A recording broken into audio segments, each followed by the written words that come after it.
Tudo bem? Mais uma semana e o Café Araribóia aqui contando história. Estamos há 3 meses aproximadamente do início da guerra entre a Ucrânia e a Rússia, mas eu penso que esse conflito não tenha começado por agora. Para falar sobre isso, Flávia Campani e Eduardo Padreco seguem essa semana com a gente. Bom dia! Olá a todos, bom dia, boa tarde, boa noite para todo mundo que está nos assistindo. A gente vai hoje aqui falar sobre os fatos históricos, né, que levaram ao leste europeu estar nessa situação. Né? A gente vem conversando há bastante tempo sobre falar sobre a guerra da Ucrânia, né, mas nós não queremos fazer juízo de valor. Né? A gente não quer tomar nenhum lado. Até porque quando a gente começa a falar historicamente do conflito, muita gente acha que a gente está, né, tomando algum lado. E não é a nossa ideia aqui. Né? A gente quer falar de tudo que aconteceu, né? E a gente precisa fazer esse caminho, né? A gente precisa voltar lá atrás, na formação do território russo, como que isso se deu, como surgiu a Ucrânia, qual é a ligação que existe entre Rússia e Ucrânia, que é uma ligação milenar, né, uma ligação histórica. Né? Então é sobre isso que a gente vai falar hoje. Vamos começar? Essa história lá Vamos. entre Ucrânia e Rússia começou de agora ou tem um tempinho mais?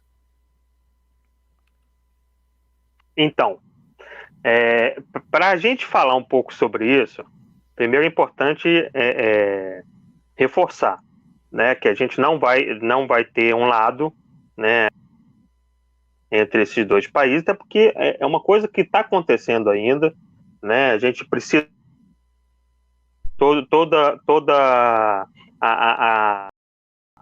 a questão de como isso vai terminar para fazer uma avaliação histórica, né?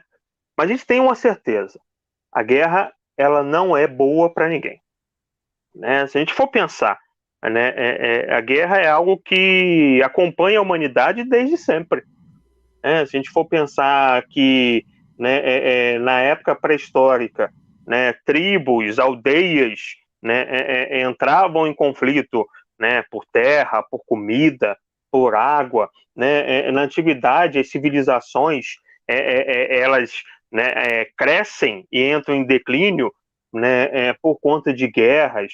Né? Na Idade Média, né, guerras entre feudos, guerras entre reinos, né, guerras religiosas acontecendo à torto e à direito.